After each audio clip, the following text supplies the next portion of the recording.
Could lead us in the Pledge of Allegiance, please? Absolutely.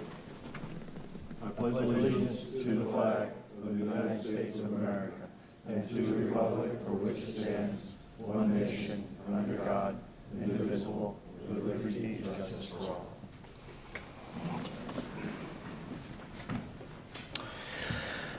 Okay, this is the Planning and Zoning Board and the local planning agency. It's an advisory board which makes recommendations to the county commissioners who will make the final decision on all these items. Items H2, H7 are LPA items. Items H1 through H6 on today's agenda will be heard by the county commission on October 6th. Item H7 will be heard by the Board of County Commissioners tomorrow, September 13th. When a motion ends in any kind of split vote, a roll call vote may be taken to ensure accuracy. As a reminder, each member who makes a motion or a second needs to turn their microphone on so that your voice is on the record. Speakers for public comment on agenda items will be given 2 minutes today. Speakers for general public comment will be given 2 minutes. At this time, is there any board member that had any ex parte communication regarding any application? Please disclose so now. All right, seeing that, I need a motion for approval of the P&Z minutes from August 15th, 2022. Motion. Second. I got a motion by Pete, or a motion by Bruce, a second by Pete. All those in favor say aye. Aye. Any opposed? Now, does any board member up here, I'm going to move items 4, 5, and 6 to the end of the meeting, have any issue with that? Nope. Okay, we'll be moving items H4, H5, and H6 towards the end. So, item H1, please. Mark A. and Rebecca L. Oostdyk request a change of zoning classification from RR-1 to AU. Application 22Z00036, tax account number 2405176, located in District 1. Is the applicant here? Sir, if you could come up to the podium and get as close as you could to that microphone, state your name and address for the record, please. Mark A. Oostdyk, and my address is 2030 Cox Road, Cocoa, Florida 32926. And just a little summary about what you're wanting to do. We're looking to rezone from RR1 to AU zoning. We're going to be putting a single-family dwelling out there. We've got 3 small children. We want to get them into ag and kind of have them, teach them about business too. We have a couple of businesses in the community, and we want to teach them about, agribusiness and things like that. Now, when you say agribusiness, are you looking to sell or? Yes, sir. At a small scale, but yes. We'd like to be able to make, different items off of some of the agricultural pursuits we do and be able to sell those in a store at an appropriate location. We own a commercial building in Cocoa area that we could pretty easily, sell those goods out of, so it's not an interruption to a residential area. But All right. Anyone on the board have any questions for the applicant? Mr. Chairman, Yes, sir. you say you want to raise cattle, sheep, animals. How big a herd are you talking about? You've only got 10 acres. right, no, it would definitely be within a responsible limit. It's mostly for education, some interest of sustaining, but also education and then small scale, business pursuits. Definitely not a large herd of cattle or anything. I would think probably 3 cows max Okay. would be. When you say education, do you have something going on with the schools to do that, or? We've done homeschool for a number of years, and then at this are you point we're looking so you're talking education for your own yes, children? sir. Yes. Oh, okay. And do you plan on doing any slaughtering on the premises? If it's allowed, we haven't gone that far, but I would imagine things like chickens, it would be pretty easy to do, but something as large as a cow, probably not. Probably take it to a slaughterhouse. That's quite a lot. I've butchered other animals, and a pig can take days. I can't imagine one person with a whole cow. I've done it, and it's not really a problem, but Yeah. I Yeah, just... but it would be on that scale. It would be, if we wanted beef and we did one, it would just be whatever myself and my family could do at one time. So, Okay. All right, thank you. Any other question from the board to the applicant? Sir, hold on right there. Anyone in the audience want to speak for or against this item? That's a good sign. Seeing that, I bring it back to the board. Mr. Chairman, Yes, sir. I don't see a problem with what he wants to do, and I support this zoning change, and I move that we recommend approval. And I'll second it. Okay, we got a motion by Ron, a second by Henry. All those in favor say aye. Aye. Any opposed? That passed unanimously. yes, sir. Thank you. All right, Thank have you. a good day, sir. You too. Thank you. Item H2, please.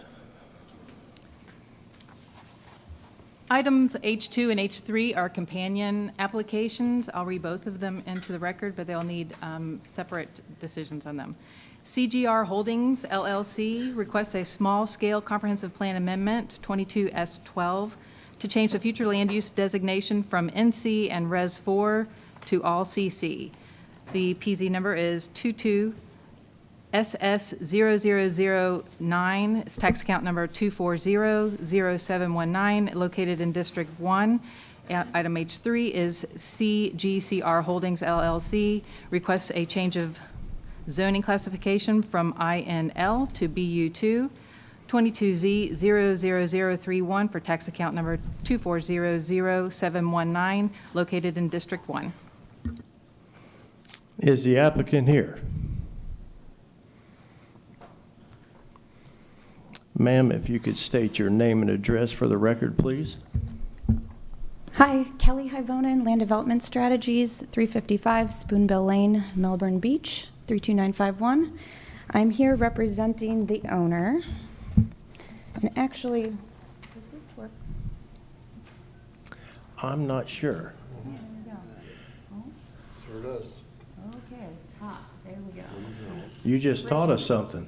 Tricky. Well, I didn't do a PowerPoint, so I figured I'd just bring the items that were already prepared by staff. Is it okay if I discuss both the future land use and the rezoning request right now? I know they need separate motions. They do that. We do that. Yes, that's fine. Okay. One second. So I'm representing CGCR Holdings, Dave Mitchell. We're looking to do two things today. What they did is they purchased not only the piece in yellow here, but also over here. So it's one unified piece, and the west side of it has a community commercial future land use designation with a zoning of BU2, and we're seeking the same for the parcel you see, or the portion of the parcel highlighted in yellow. They want a unified development in order to provide some heavy commercial uses that are consistent with the industrial uses that are to the south in the city of Cocoa, as well as further to the north along Grissom, there's more of a heavy commercial cluster up there as well. There's direct access to Grissom through this whole portion, and it's a logical extension of what already exists there. It will have City of Cocoa water, and it does not have sewer. We're looking for a future office, warehouse, or distribution use. That use hasn't been determined yet, but we would go through site plan and do all the traffic studies and all the reports that were necessary. We completed an environmental assessment. There are no protected species on site, but there is a small area of wetland up in the northwest corner up there that's just under a half acre. Let's see here.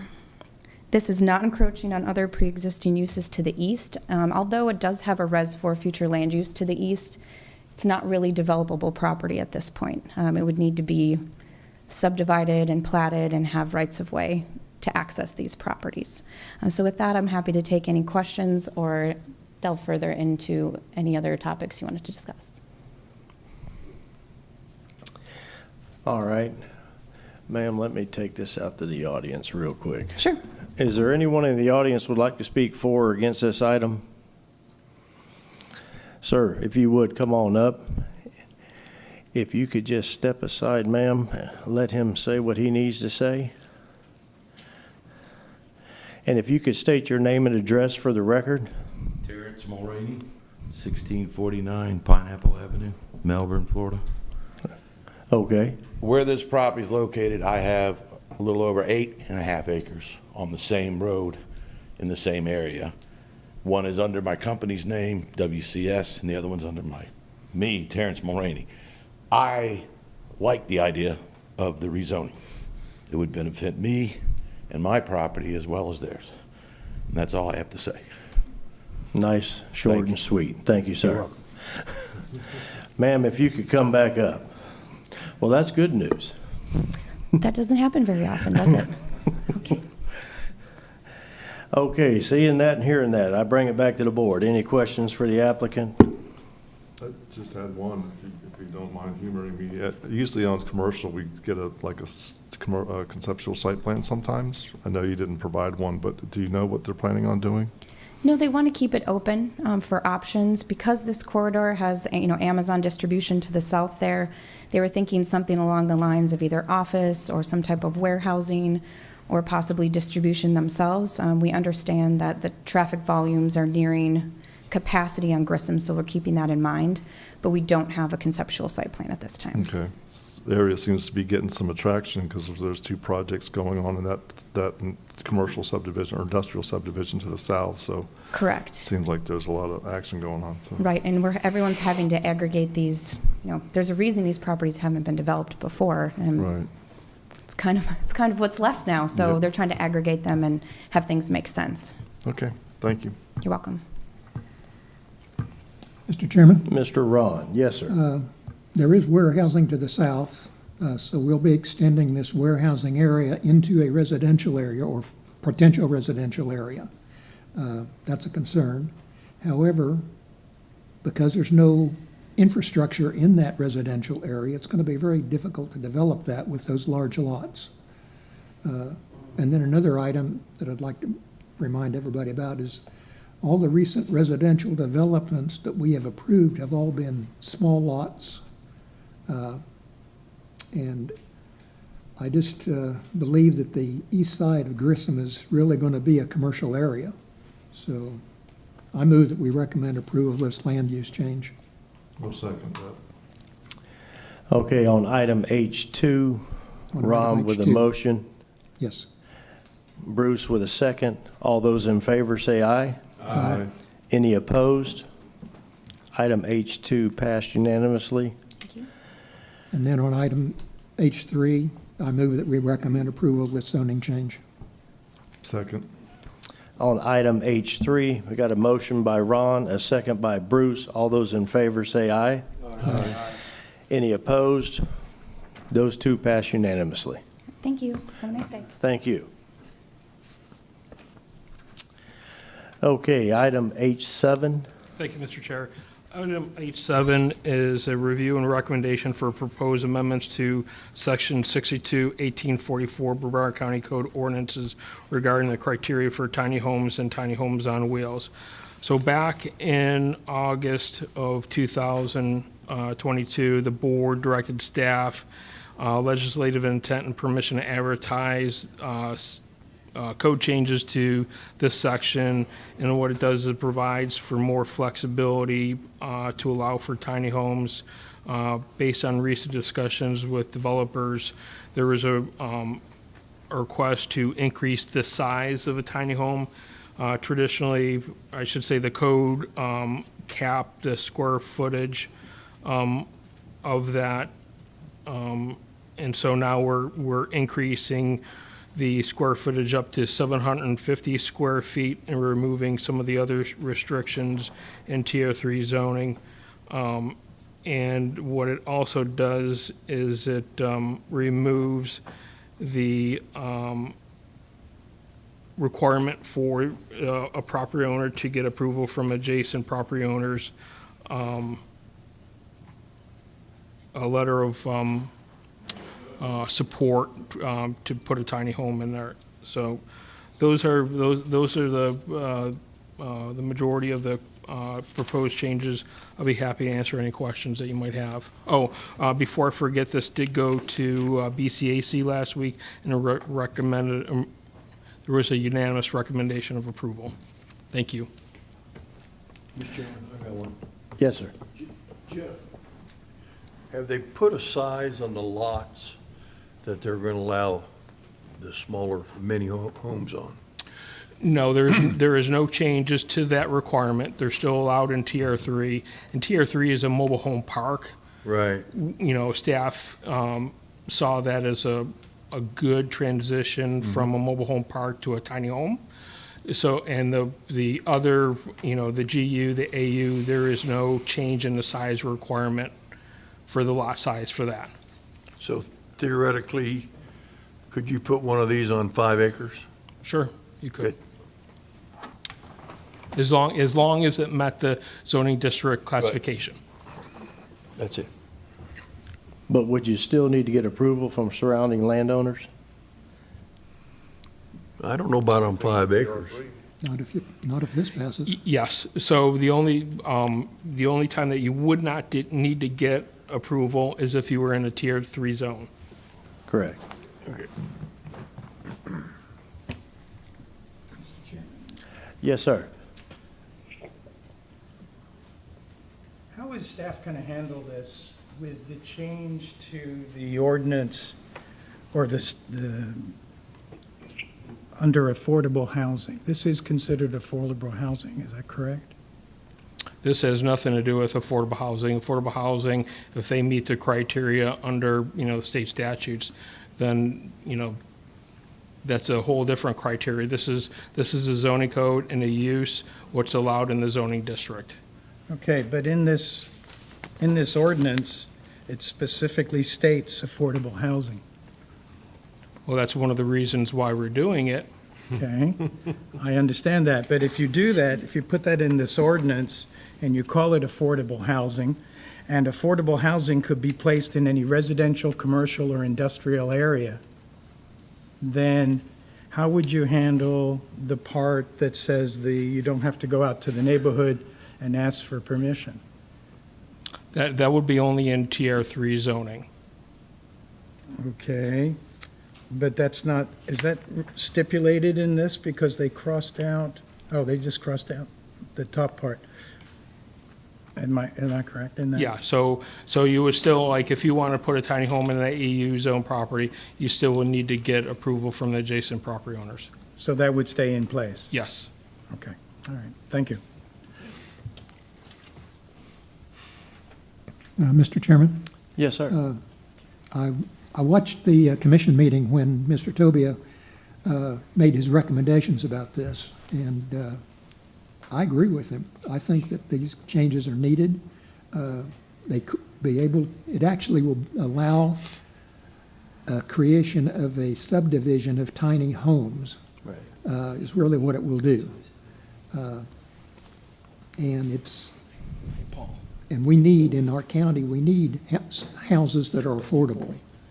And whether we call it affordable housing directly or whether we ignore that little phrase, the fact that they are smaller will make them more affordable.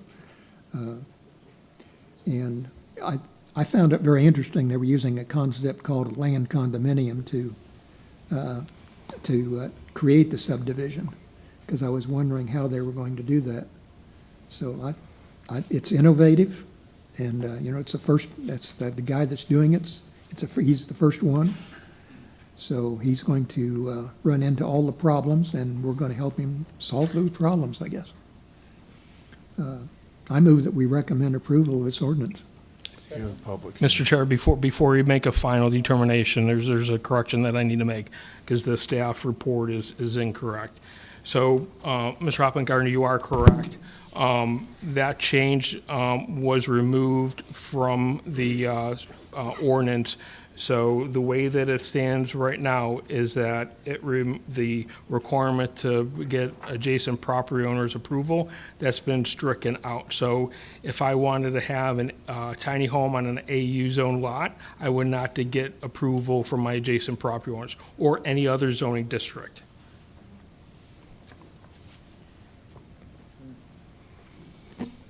Any other discussion? Seeing that, I have a motion by Ron. You gotta go to public here. Did we go out to the public yet? No. Anyone in the audience want to speak for or against this item?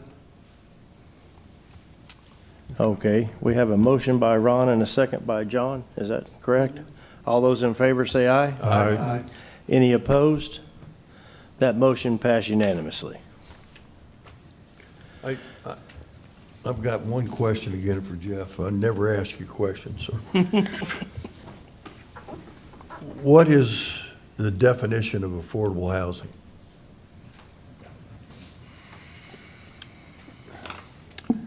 Don't quote me on what, Everybody says affordable housing, and if everybody lives in $1 million neighborhood, is it affordable if it's only $5,000 a month?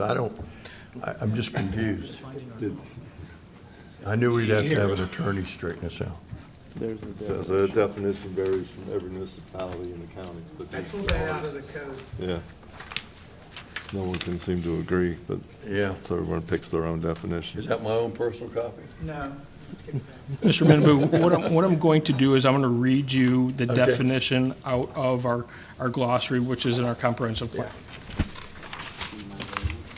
So affordable housing is defined as housing where monthly rents or mortgage payments including taxes, insurance, and utilities, do not exceed 30% of the amount which represents the percentage of the median adjusted gross annual income for the following types of households or persons: extremely low-income persons, very low-income persons, and low-income persons, and moderately income persons. Good.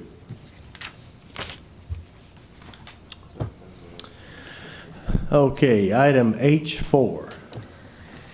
Item H4 is Dieter Tytko requests a change of zoning classification from RR-1 to RU-2-4.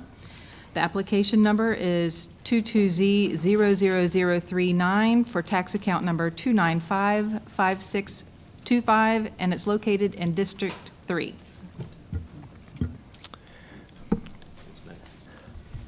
Mr. Chair, if I may, just give you the background on this application for those of you who don't remember.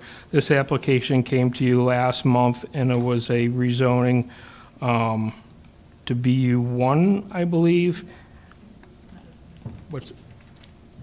I'm sorry, I'm sorry, that's for the next one, sorry. I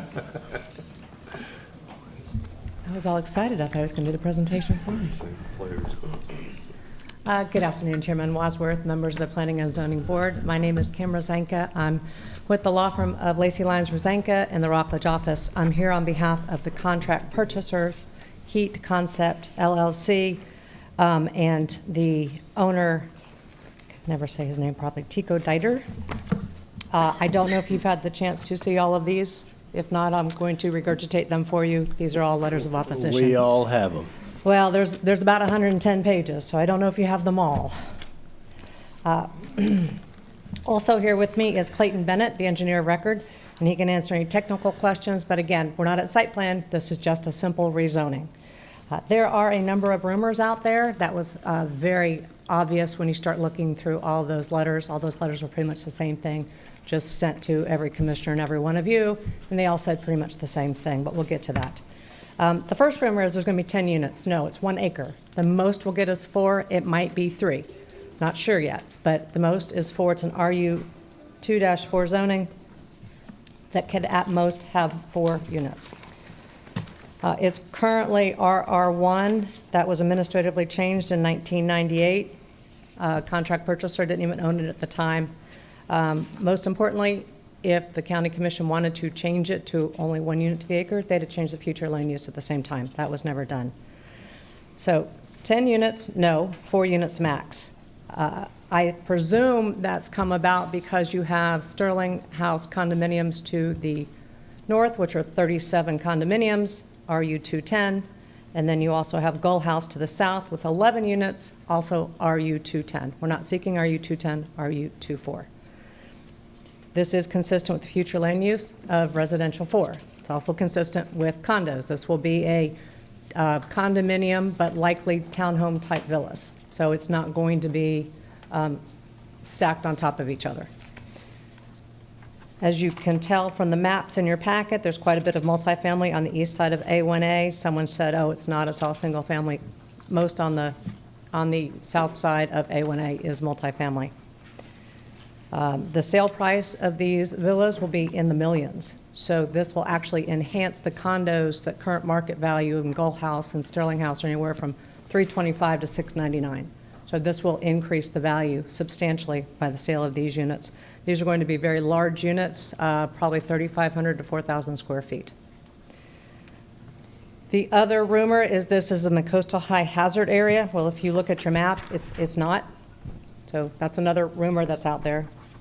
And the third rumor is high traffic. 4 units of townhome or condos, 7 units, 7 trips per unit, 28 trips max a day. That's not a lot of traffic on any road. As I mentioned, the history of this property, it was administratively zoned in 1998. I believe there's someone in the audience that's going to tell you all about that, but that was a long time ago. Nothing's been built on this property for a very long time, and there must be a reason, because it's not realistic to do it without having more units, especially when you have a Res 4 directive. Again, if County Commission only wanted 1 unit, why wouldn't they have changed that at the same time?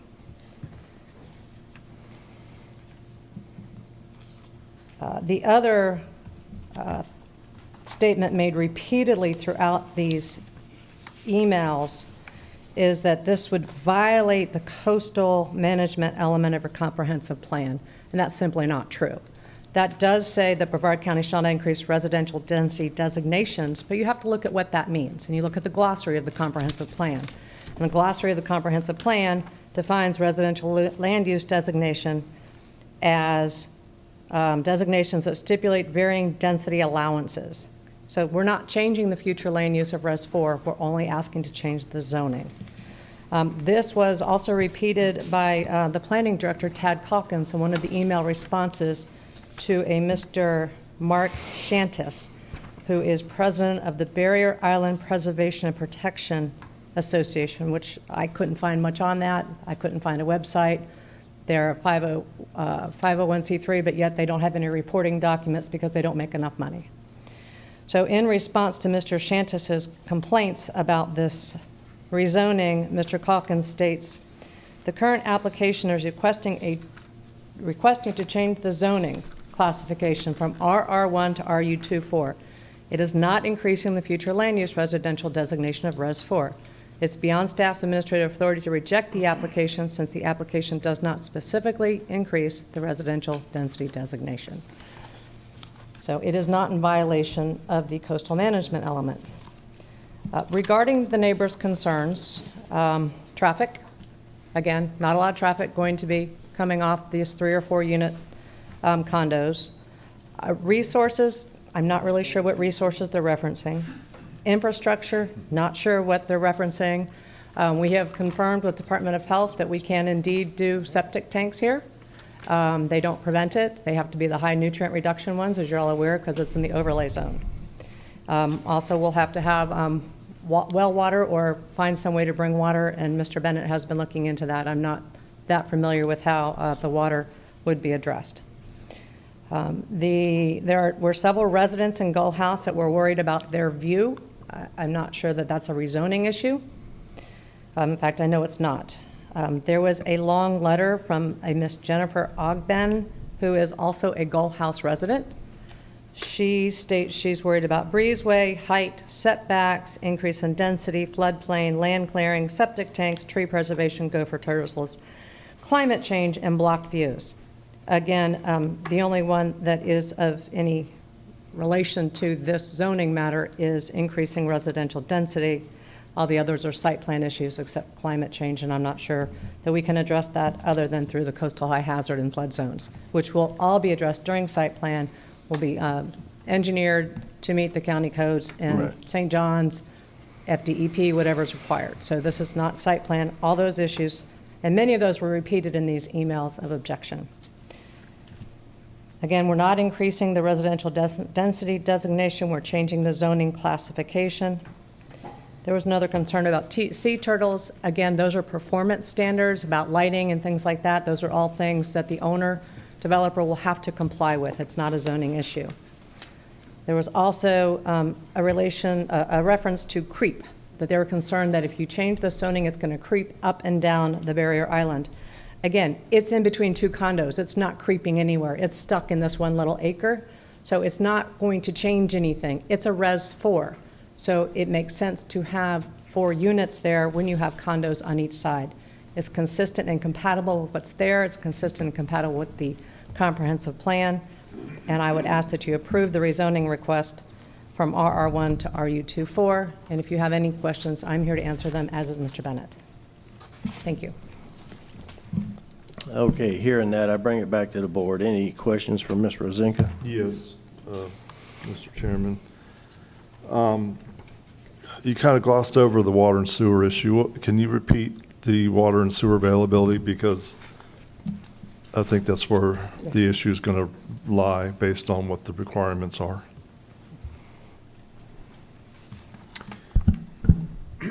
Good afternoon. My name's Clayton Bennett with Bennett Engineering and Consulting. In regards to the water and sewer, this is in an area which is serviced by the South Brevard Water Co-op. We've been in coordination with them. They've indicated that 8-inch water main is available on the an 8-inch water main is available on the west side of A1A, and they've given us a cost estimate to extend a water service to the site to provide potable water. Sewer would be served by the nitrogen reducing ATUs. Under criteria D, I think you're under the policy 1.2. It says where potable water service is available, residential development proposals with densities greater than 4 units per acre shall be required to connect to centralized sewer, will be at 4 or less. Okay, so really it depends on if you can make that connection or not, whether you get the actual number of units that you're going to request. Correct. The water is available, and we're working with them to make that connection. Okay. So this is. And if for any reason you can't get connected to water, you'd be subject to 2? Right, we would have to comply with the rule of.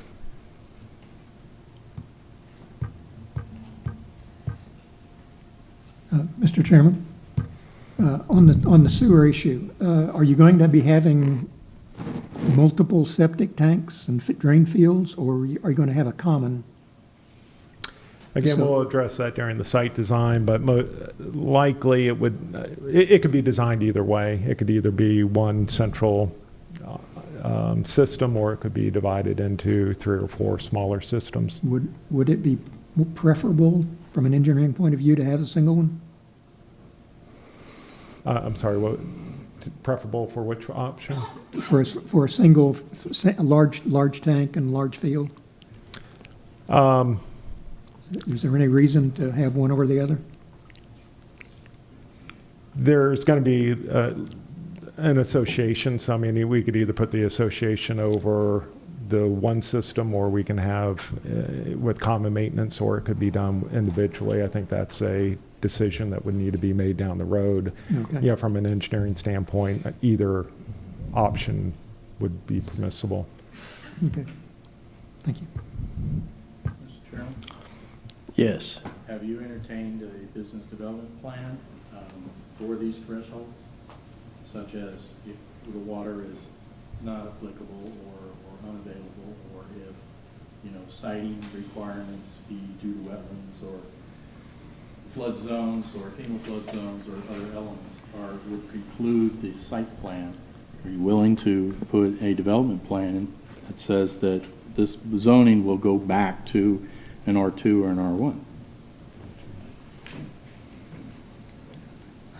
We have not discussed that with our client, but we're going to be limited by whatever we're allowed to do. When you apply for site plan, as you know, zoning has to look at it. And if we don't meet the zoning or the comp plan, they're not going to sign off on the site plan.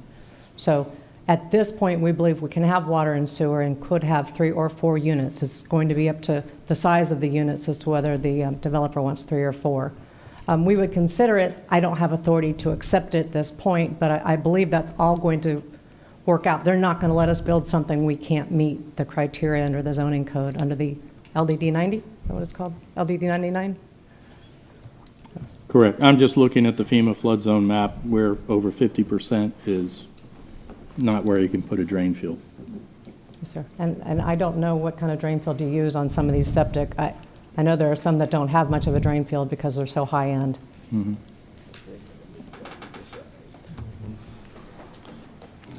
Yeah, there'll be a lot of setbacks they're going to have to meet. Yeah, that'll be handled in design. Is that parcel exactly 1 acre?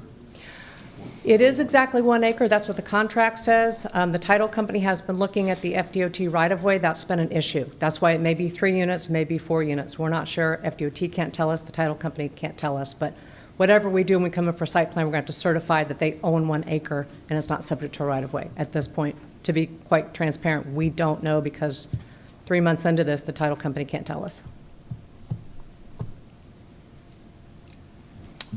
All right, any other questions from the board? Seeing that, is there anyone in the audience want to speak for or against this item? If there is, we're going to go one at a time. I'm going to allow you 2 minutes. We'll start the timer after you say your name and address. And then when it goes off, please respect that. And sir, if you could state your name and address for the record. Yes. My name is James McGrath. I live at 6400 South Highway A1A, across the street from the prospective property. The question I have is also related to sewer, and I understand the gentleman talked to South Beach Water District. When I discussed this for my house, they told me they were maxed out. I don't know if that's true or not, but I could not get water. And the water line runs on the west side of A1A, not on the east side. The issue of septic tanks, the aerobic septic tanks require, although a smaller field, I still don't even know how many units they're talking about. I heard 4, but I heard this multi-family units. Does that mean more than, for 1 unit it can have 2, 3, or 4? I don't know what that means. It has not been defined. It's just been glossed over here. The other thing that was talked about was also glossed over was value. There hasn't been a appraisal done to find out what's going to happen to the property values of the homes south. There are no multifamily homes that I am aware of south of the condominiums. They are 1 acre, 1 family homes. So this would be abutting against a 1 family home. Okay, so I spoke to the neighbors across the street where this property would be, and they're very concerned because they're a single family home, and they're concerned about their values. I heard about the nice numbers, but that's glossed over here. The other thing was,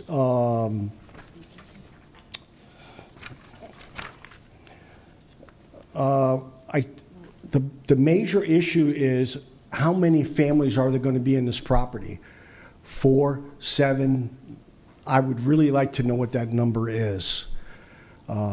That's basically the big problems that we're seeing. Thank you. Okay, thank you. Anyone else would like to speak for or against this item? Yes, sir, if you could come on up. Looks like I'm down to 155. Hold on, I'm gonna get you 2 minutes. Thank you. My name's Howard Kendall. My wife and I have the residence at 6309 South Highway A1A, Unit 353. We're an immediate butter to the property. Good afternoon. Thank you for your time. As I mentioned, we're owners, we're abutting, and we're among the immediate abutters in the condominium. We're on the south side of the last building to the south, to the property under consideration.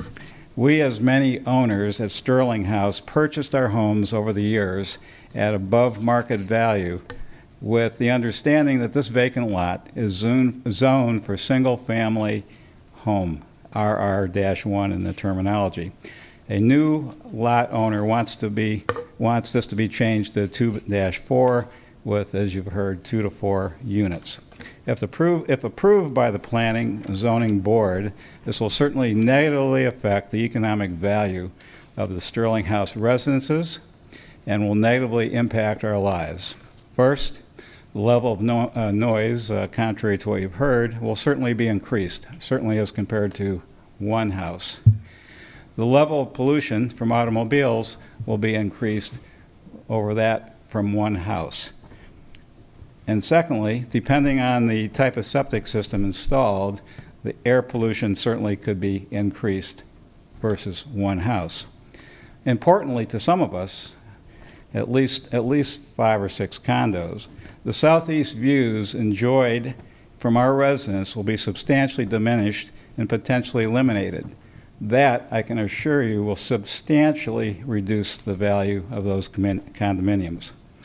Additionally, as you've heard, from a conservation perspective, the annual turtle nesting will be further impacted with less available beachfront available to the turtles. Can you imagine 3 entrances versus 1? In summary, we request that the planning board maintain the RR1 classification for this property as well as established with good reason by Brevard County previously. Here's a copy of my comments.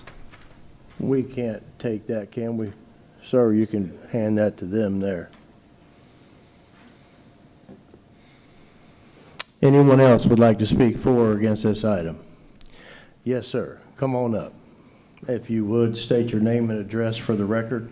My name is Mel Scott. My address is 6415 South A1A Highway, just a couple parcels south of this. Okay. I'd like to be established as a subject matter expert. I started my employment with the county in 1993 when these comp plan amendments started. I also signed the resolution as a zoning official in 1998 when this was brought down to RR1. So let's not go over any opinions or qualitative comments. Let's just dive right into some facts. First, in 1998, this property was listed as 0.87 acres, and in the application it is listed as 1.01. I don't know if you go through a zoning application all the way through and actually receive an increase in the bundle of rights on a piece of property without exactly knowing what the acreage is, but I would recommend a tabling of this item until that was cleared up, because that's very consequential. Number 2, the representative's attorney stated they're limited by what they can do. What they can do is RR1, and the market has recognized this property as being RR1 since 1998. That's 24 years ago. The market since then has reacted to these tremendous creation of sense of place in the South Beaches that started in the 90s and persists today. The market is this house that was in the Florida Today on last Wednesday, representing 2 miles north of Sebastian Inlet, a single-family house that broke the record for sales price. So value in the South Beaches is actually reacting to single-family. I live in a single-family house, a couple parcels south of this. Most of Floridana Beach, which abuts this to the south, is single-family duplex to the max.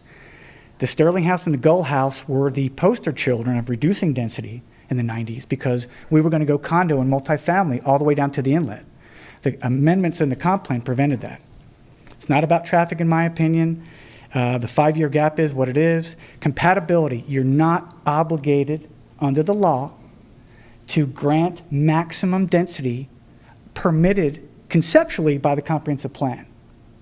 So I would ask you to consider compatibility, Okay, trends. thank you, sir. And 2 minutes is very short. Thank you for your time. So, anyone else would like to speak for or against this item? Okay, seeing that, Mrs. Rezanka, if you would like to come back to the podium. Thank you. Anyone here at the board have any questions for her? I heard Mr. Scott talk about the site area. Was a certified boundary survey submitted for this? It was, and it's at 1 acre. And, okay. And FDOT has said, we have not maintained it and we have not taken it, but it's up and down the way. So the seller has a title policy for 1 acre. The seller is selling a 1 acre to the contract purchaser. So FDOT has said they've not maintained it or taken it, but the title company is still excluding it. So we're trying to get the title company to figure out what it's going to do, because as I said, an attorney is going to have to tell the county that the developer owns the 1 acre. So the boundary survey was done with the benefit of the title report? Yes, But the title report excludes what may or may not be a right-of-way taking by the DOT, it excludes anything not of record, not of record. including but not So there limited could to. have been a potential dedication that never happened? Correct. Okay. And so it's not being used as right-of-way, it's not been maintained as right-of-way. It could be an easement that's never been taken, it's still in the ownership currently of Tytko Dieter. Could be subject to a taking by FDOT. Okay. And if it's subject to a taking FDOT, it likely would not be in the site plan. Okay. Kim, So, Mr. Chairman? yes, sir. Is this change in ownership, or is this under contract? It's a contract purchaser, it's under contract. So basically, who's ever acquiring it just is going to test the water to see and go from there, meaning it isn't the same owner that's been there for? For several years. I Okay. mean, this has changed hand a number of times since 1998, and the market may say it's RR1, but market development has not, because it's not been developed, and there's a reason. Because it's in between two condos. Yeah. That's it, good. But I do have a little bit of a response, if I may, regarding Mr. McGrath's comments. We have said it's RU2-4, and section 62-137, of the zoning code is very clear what that means. And it means that you can only build 4 houses on 1 acre or 3 houses on 0.87 acres. So it's not going to be 7 or 10 homes, it's only going to be a max of 4 homes and 4 families. Sir, you've already had your chance. I'm sorry. We've got to stick with the program here. It's low-density multifamily. Regarding Mr. Kendall lives in Sterling House, which is a 37-unit condo in 3 phases. So it's been there a while, actually. My parents owned a condo in there, and I lived there for a while. It's a lovely place. But it is 3 stories. I believe it's got parking underneath, but that I'm not quite sure of. So it has condos. It's condos. Goal House is 11 units. It definitely is up on stilts. And so the zoning code will prescribe what's allowed. They have RU210, and I believe they're at 4 floors with the parking, although I know they calculate parking different. So regarding the noise, pollution, and air pollution, there are specific performance standards for that, both for construction and for those ultimate owners of the condo villas.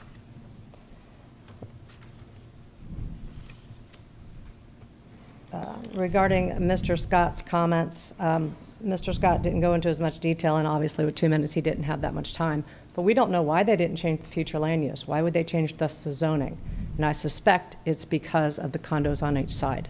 But I don't know, but I will certainly find out by county commission and get all of the staff reports.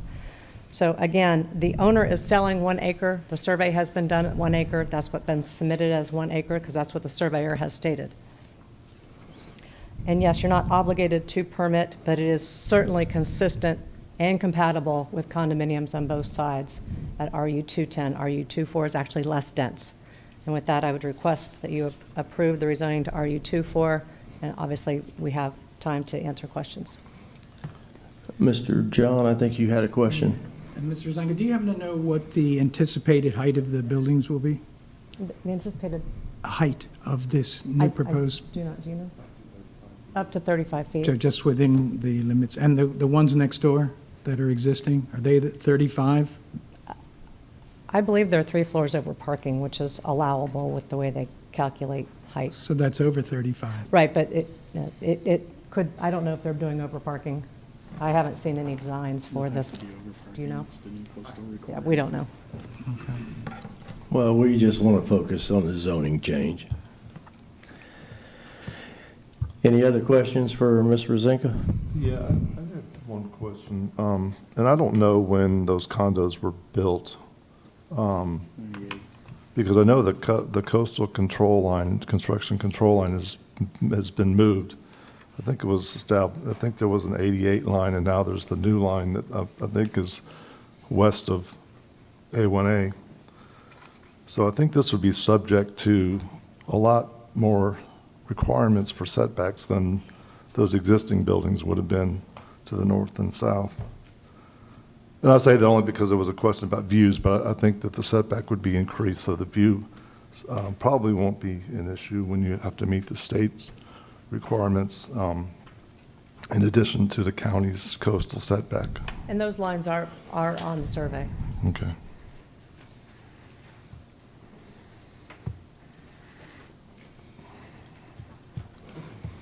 Mr. Chair. Yes, sir. I'm just going to run down a line here. So just regarding the traffic, it meets the traffic concurrency data. Increase is only 0.03% according to our staff report. For school concurrency data, it's below the threshold there, being only a maximum of 4 units. We discussed the utilities, which I had a great concern for as well, but I think Bruce and the applicant did it pretty well with the nitrogen reduction system, and also with the water being across the street. I did have a question for Ms. Rezanka. Are these going to be rentals? No. Okay, so they're not rentals. And then also there is multifamily to the north and to the south of this parcel. So usually I have the same concerns. I would have the same concerns as these residents here when it comes to creep or urban sprawl. But with 2 multifamily buildings right next to each other and then just this empty vacant lot, I see this as consistent and compatible. Somewhere else in Melbourne Beach, I agree with you all. But with this certain location, this spot, I don't see a problem with this. And obviously, Ms. Rezanka is going to have a lot of homework to do with site plan and everything like that. So I'm going to make a motion to approve this. Second for discussion. Okay, a motion by Pete, a second by Ben, but open to discussion. Mr. Chairman, over here. It's true that the FDOT capacity of that roadway has a lot, and that is directly proportional to the zoning that's there.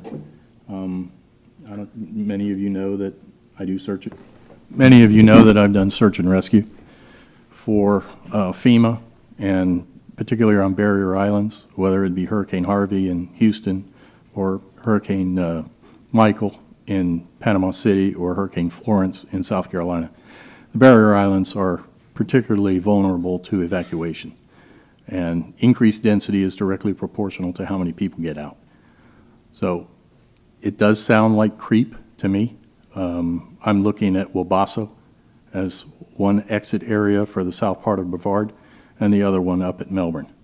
So the entire population of the Melbourne County or the Brevard County will have to either go to one or the other. The company I used to work for rebuilt the highway of A1A just south of Sebastian Inlet from damage incurred by Hurricane Matthew. So it's not just about the septic tanks, which I think they're going to have a very difficult time putting 4 units on this property, or the water supply, which is pretty much maxed out by Southern Water. A lot has to do with the evacuation capabilities and the roadways and the other congestions. So I would just want the board to consider those things. Any other discussion? I just want to point out that I do agree with Pete. I mean, you have the sliver of land in between these 2 multifamily units. And of course, I understand that it is zoned for a single-family home, but if you have other options, you're not going to want to build your house there because you're going to be in between 2 multifamily units, just as you don't want a multifamily unit there because you're on the outside of that parcel. So we can't just leave this to be nothing unless, of course, maybe you guys all wanted to buy it. But I mean, somebody does own this, and we have to find a way to maneuver that to where it's acceptable. If it is 3 units, that's very minimal. I agree with Pete. If this was, a mile south or a mile north, this would be vetoed for sure. But I just think this lot will be nothing forever if it's not multifamily. Nobody will want to build a home there. So my second stance is something I'm in favor of. Any other discussion from the board? Okay, then we have a motion by Pete, a second by Ben. All those in favor say aye. Aye. Aye. Any opposed? Yes. Opposed? Me and Henry. You, Henry, and... Oh, and Okay, we need to take a count.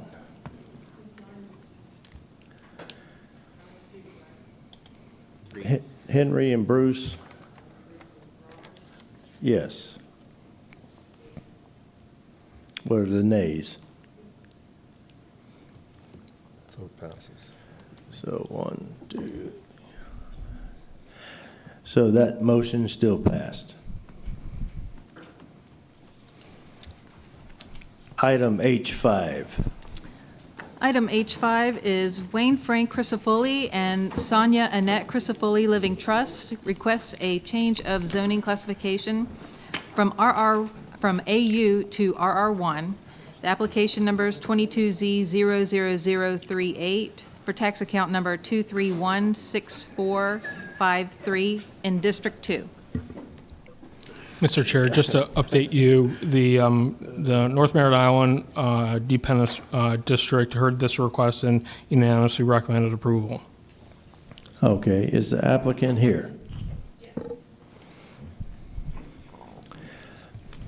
Good evening, Chairman Wadsworth, members. Actually, it's good afternoon. Planning and Zoning Board. Kim Rezanka with Lacey Lyons Rezanka here on behalf of the applicants Wayne Crisafulli and Sonja Crisafulli. Ms. Crisafulli is here as well if you have any particular questions for her. This is a request to rezone 1.15 acre parcel of a 6.83 acre parcel on North Courtney. The Crisafullis own all this property, and they intend to combine their property with the property to the south once this 1.15 acres, so there will be no landlocked parcel. I don't know if that made it into the packet. I'll send out.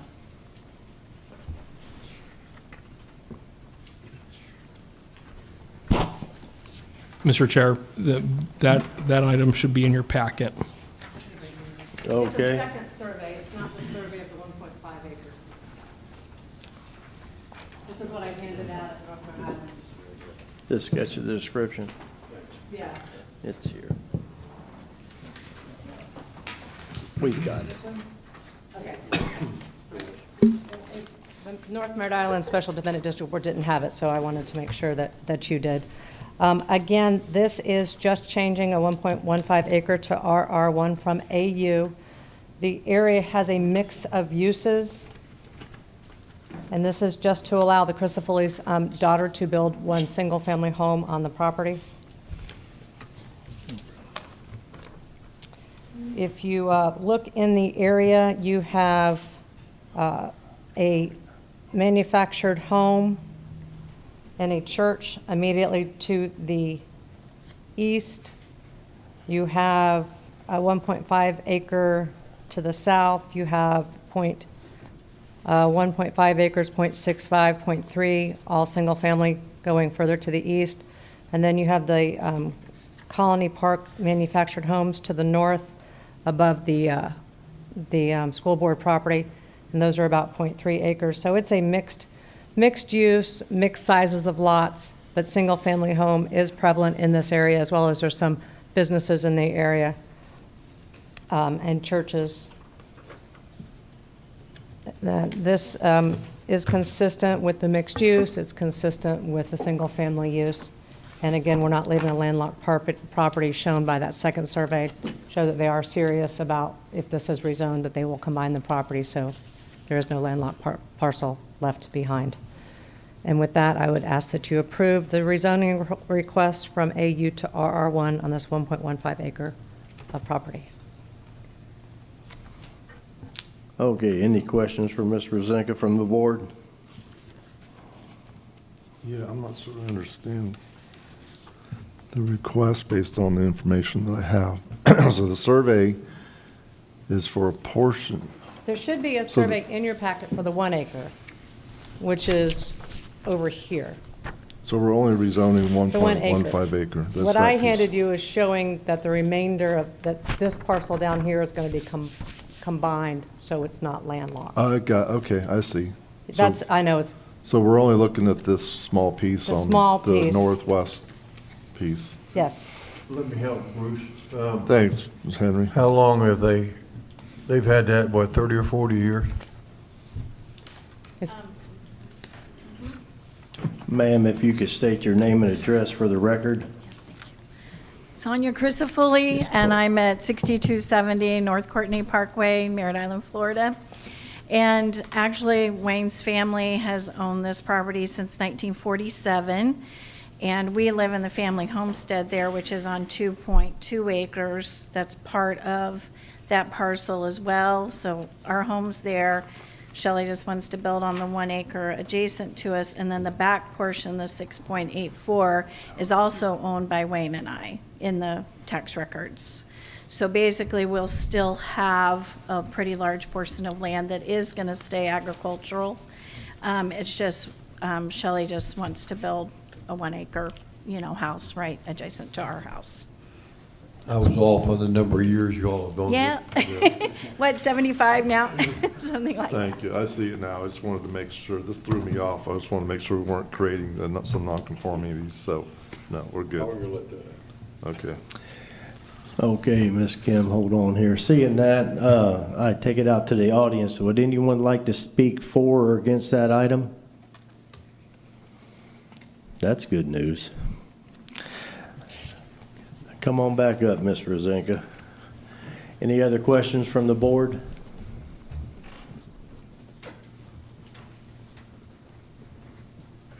I make a motion that we approve. Second. I've got a motion by Henry, a second by Pete. All those in favor say aye. Aye. Any opposed? That passed unanimously. Okay, item H6. Item H6, Board, if you recall, this was brought to you last month. It was a small-scale comprehensive plan amendment request and a rezoning request to go to community commercial and BU2. The small-scale request has been withdrawn, and the rezoning has been revised to this. Andrea Bedard and Nicholas Boardman request a change of zoning classification from AU to RU2-4 and RU2-6. The application number is 22Z00015, tax account number 2511124 in District 2. Okay, is the applicant here? Good afternoon, Chairman Wadsworth, members of the Planning and Zoning Board. This is Kim Rezanka, Lacey Lyons Rezanka in the Rockledge office. I'm here on behalf of Nicholas Boardman and Andrea Bedard. Mr. Boardman is present in the audience if you have any questions.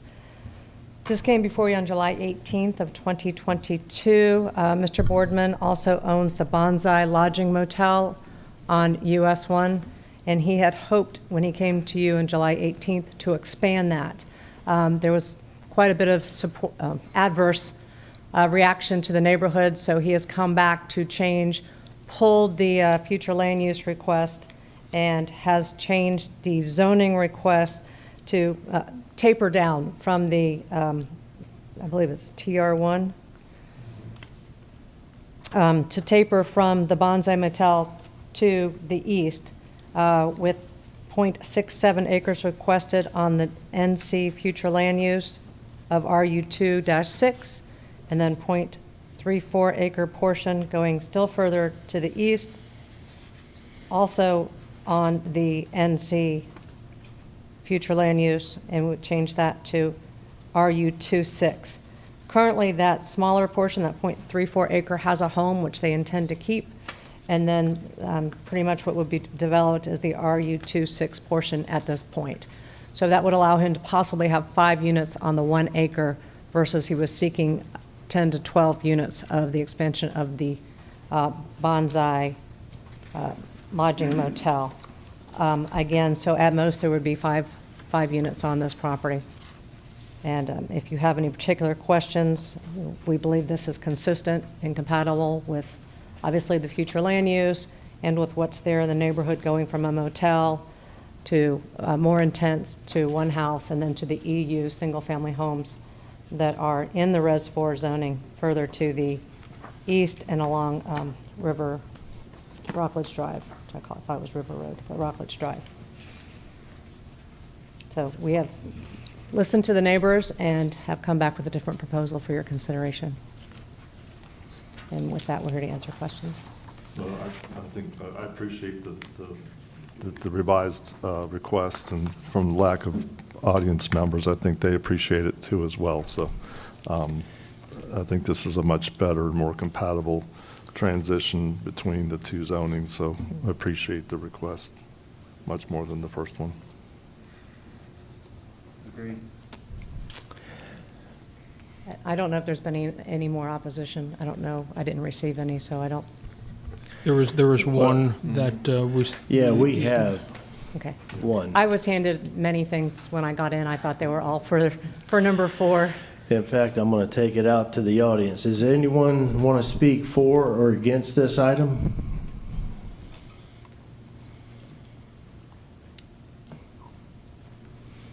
And ma'am, if you could just pull that microphone down and state your name and address for the record. Hi, I'm Geraldine Bird. My husband and I own 2 properties on Rockledge Drive. We own 1983 Rockledge Drive, which is actually our home. We are totally renovating that right now, so it's going to be worth close to $2 million when it's done. Our other property is 1971 Rockledge Drive, and we can see both. From both homes, we can see this property. I know we have been here once before. There are other people that are concerned. It's not just us. They couldn't come today. When we moved in, Coquina was a little dirt road. That's all that was there. Several years later, they paved the road. It's not the size of a full-size road. It's a little skinny road that when 2 cars are on it at the same time going in opposite directions, it's very hard to maneuver. They built a furniture company on the southeast corner of US 1 in Coquina about 8 or so years ago with egress to US 1 only. Then they sold that to Houndstown, and somehow Houndstown built egress onto Coquina.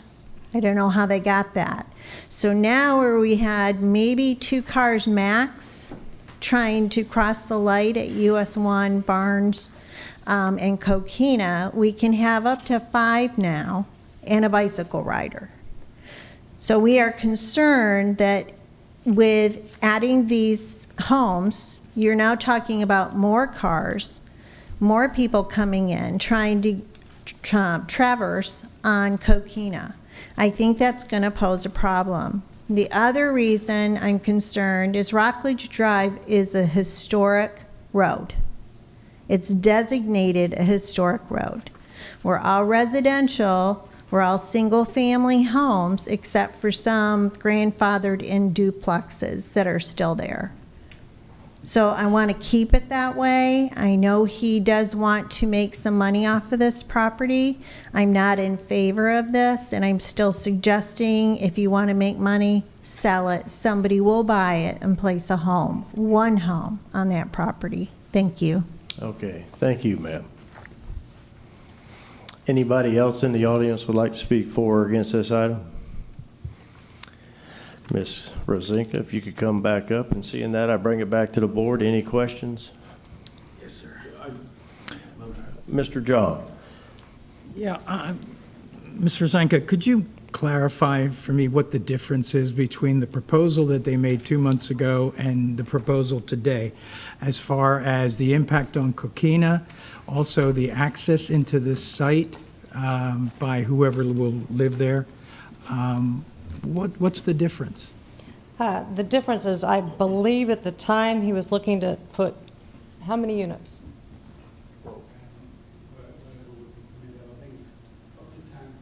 He was hoping to put up to 10 units. It would be purely transient. People coming in and out weekly, daily, monthly. It would be a motel. Now what he's going to propose is actually duplexes for rental, and it would be single-family homes, not transient coming in and out all the time. So it would still be the same, but you could have 20 cars a day coming here, whereas now you're going to have 5 to 10. But it's still a residential use in a residential zone. It's a residential future land use versus a commercial, which he was seeking before. Also, just for reference, Ms. Bird did talk to you, and she said she wanted to keep it residential, and she was opposed to commercial rezoning. That was the email that she sent. So now we've come back with pure residential, and they're still opposed to it. And specifically, she stated she didn't want RV and trailers. This will eliminate RV and trailers from being pulled into a transient lodging facility. Could this be an Airbnb? It could be. It's not the intent. But it could be. Anything in multifamily could be. Anything, RU2, 4 and above could be multifamily, anything. So essentially, you could have more than 7 residents on this property. You could have them in Mrs. Bird's house that way too. But the city of Rockledge doesn't allow Airbnb. Oh, yeah, I didn't know that. No. I believe it's only Cape Canaveral and Cocoa Beach. Neither does Merritt Island, but I have 2 on my street. Yeah. That's code enforcement's issue. Okay. So that would be the difference, Ms. Garden. I can't tell you it's not going to be, it's not intended to be Airbnb, it's not intended to be single-family rental, it's intended to be duplex rental with long-term leases because they're more stable. I'm just concerned, because of our rejection on the last go-round, that I don't see a major shift here from what he wanted before and what he's proposing now. I'm not convinced. Okay, Mr. Henry. You know, I'm going to give maybe the same dissertation I gave when you weren't here, Kim. You know, you got people that have been out there 50, 60, 70 years. They've been on historical US 1, which is the Indian River Drive, and they have expressed to everybody the dissatisfaction about doing anything with that site. And I fully agree that that coquina is substandard, and we don't need to go into the details of that. Inverted crown, the list goes on. It's just not conducive to that area. The other parts of this is that, you know, the poor people that have been living here for a long time need to start adjusting to what everybody is doing from other places. Well, I'm still alive, and I'm going to try to protect some of these people that have been around here a while, because this is a prime example of what I just don't think is good there. We beat up Harvey's Grove site to a fare thee well. I mean, we told them, you got to do this, you got to, and you know, now let's jerk the people around just a little more to make sure we fully have irritated them, and they're irritated, believe me. I would support it. I'll support a tent, but that's it. Yes, sir. Mr. Bryant. There's one single-family home on that property currently. Yes. Is that currently being rented out Yes. on an annual basis or short-term? Annual. And then they're proposing 4 additional units on that property. If they can be fit, they would be duplexes, yes, sir. And that current home has access onto Coquina. So you're asking for 4 additional units to have access onto Coquina. Yes, sir. Which I think is where Henry's concern is coming in, and where our concern was on the last meeting, is that road's not built for it. I know that road very well because I know people who live on it. So we discussed at the last meeting the possibility of bringing access from the hotel back to that property. Is that not an option? Hold on a second, sir. If you could come up and state your name and address for the record.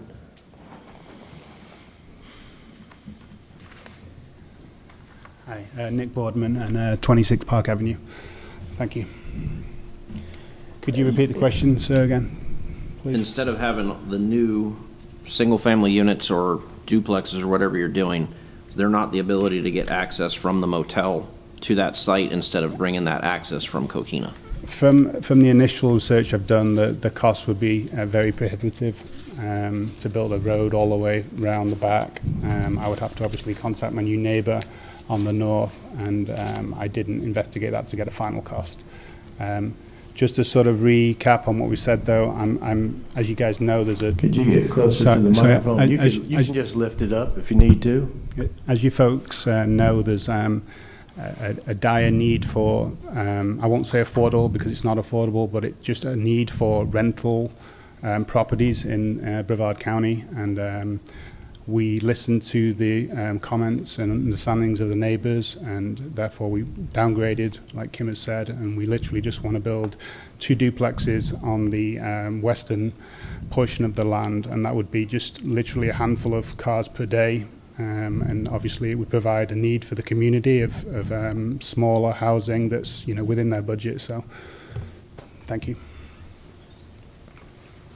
And I'm looking at the minutes from P&Z, and it was more of a commercial, there was a very big concern about a commercial use. There was also discussion about dedicating right-of-way if necessary.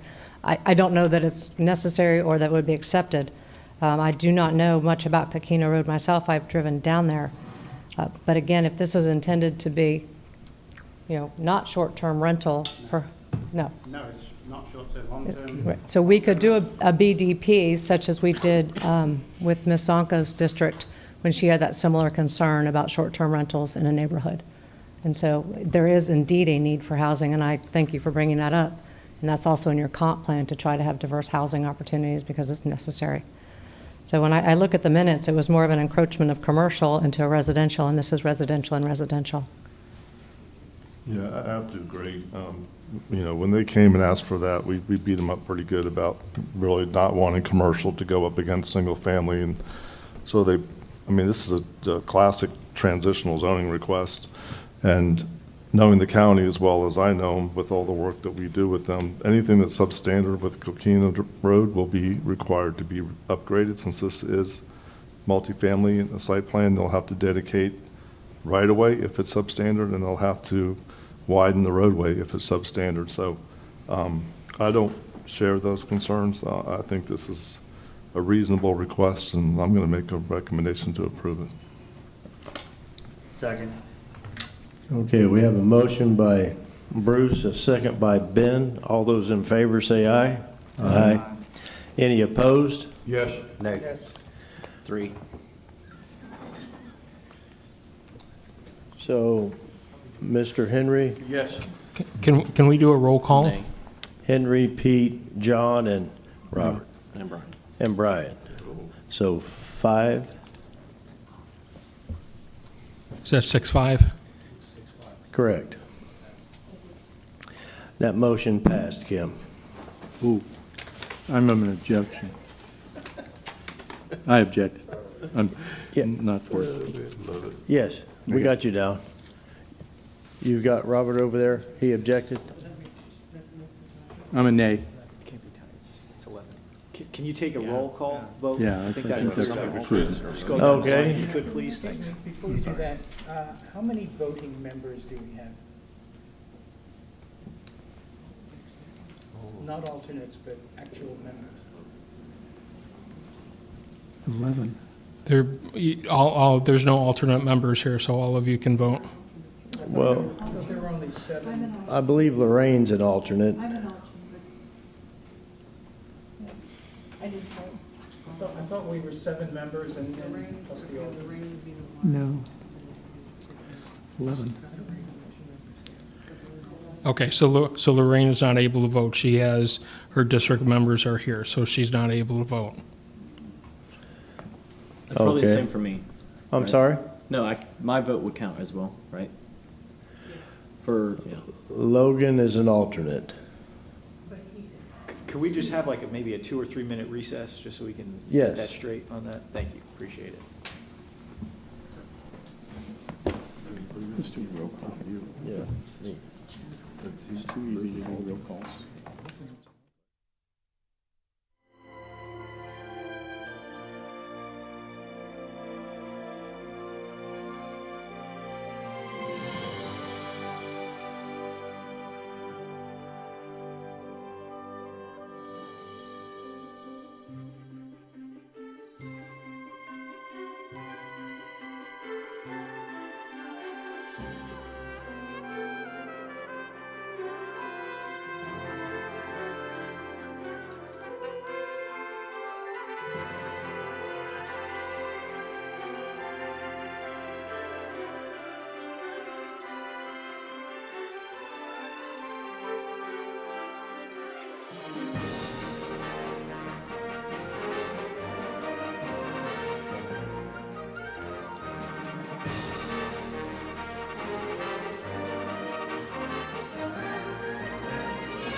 septic.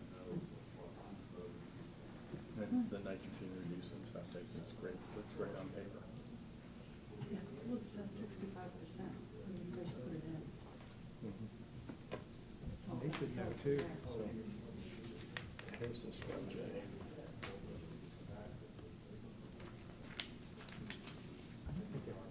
So you take that, Matt, and you take that, Matt. And you can't build it. Right. Except for right there. That's why it's. Okay, Mr. Chair, after reviewing our codes, so the maximum amount of votes that we can have is 10. So since there was a member for that district, Ms. Lorraine is not able to vote. So that would put as a tie vote to 5-5. So.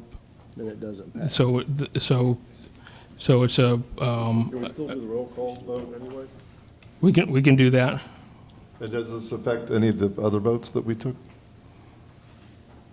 I'm sorry, Bruce. Would this affect any of the other votes that we took today? Yeah, everything else No. passed. Okay.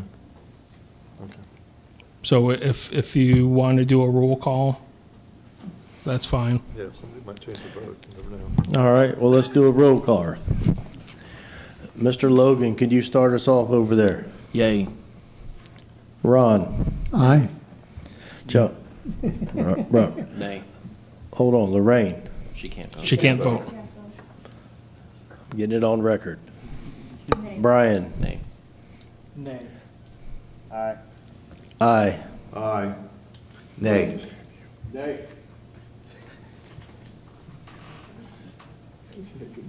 Still 5-5. Good. All right, that item did not pass, Ms. Kim. No, it just fails. It fails.